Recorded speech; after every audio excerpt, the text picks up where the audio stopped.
Interestingly enough, she's also an authority on the causation of extreme pain. 2002. There's a huge difference between causation and correlation. Oh, I got the causation flipped. Hey, welcome to Talk Word. This is the show where we dig into the stories behind the words we use every single day. And today, we are unpacking a really big one.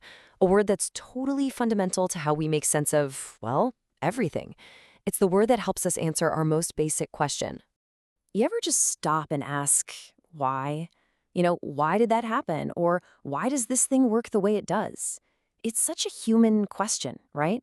That little word why, it's behind everything. Science, our own curiosity, even just figuring out daily problems. And guess what? The word we're diving into today, it's the key to unlocking all those answers. So here at TalkWord, our whole mission is pretty simple. We want to make the building blocks of English super clear and easy to remember. Because honestly, when you get the story behind a word, you really get the word itself. So yeah, let's just jump right in. Okay, so our word for today is causation. Now, I know, it sounds kind of academic, right? A little bit scientific. But trust me on this, it's something you experience probably 100 times a day without even thinking about it. It really is the engine that makes the question, why, go. So at its core, causation is all about a direct link. That's it. It's this super simple but powerful relationship. You've got the cause, that's the action, and you've got the effect, that's the result. The effect only happens because of the cause. One thing makes another thing happen. Couldn't be simpler, right? And hey, here's a fun little piece of trivia to help this all stick in your brain. The word causation comes straight from the Latin word causa. And you know what causa means? It just means a reason. So really, whenever you're looking for the cause of something, you're just looking for the reason. People have been on this quest for understanding for like thousands of years. All right, enough with the textbook definitions. Let's see this thing in the wild. Let's talk about how it actually plays out in the real world. Because I'm telling you, once you start looking for causation, you're going to see it absolutely everywhere. Okay, think about something you do every day. You walk into a dark room. The cause? You flip the light switch. The effect? The room lights up. See? It's a direct, totally undeniable link. One action made that result happen. That is just pure, classic causation right there. And it's not just about stuff we do either. I mean, nature is just packed with causation. For example, the cause. It rains for a few days straight. The effect? All the plants in your garden just shoot up. It just goes to show you, causation is a basic rule of how the world works, from inside our houses all the way out to our gardens. Okay, now this is where things get really interesting. This is where a lot of people get tangled up. We've got to talk about causation's tricky, sneaky cousin, correlation. And let me tell you, this is probably one of the biggest mix-ups people make.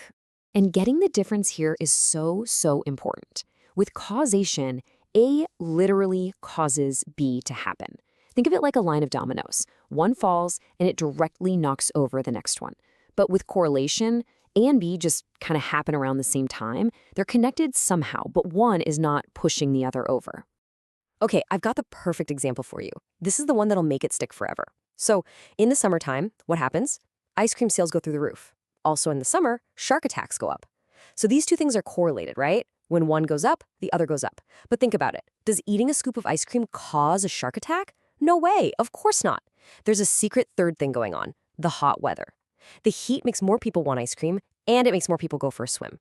So the heat is the real cause behind both of those things.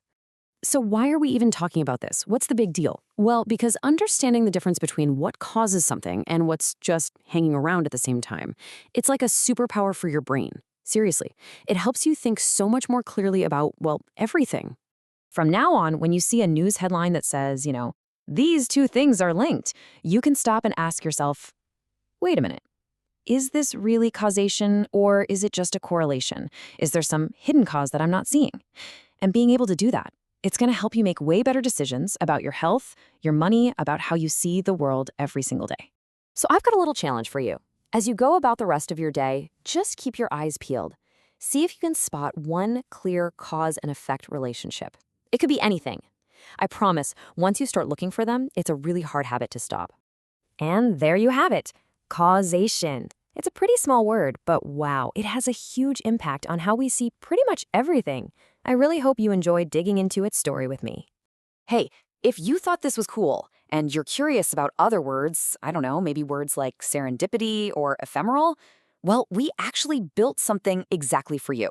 It's the TalkWord app. It's got hundreds of these short podcast-style explainers, so you can just look up any word and listen to its story. You can find it right now in your app store. So thanks for hanging out with us, and always, always remember to keep asking why. Go on, download TalkWord today.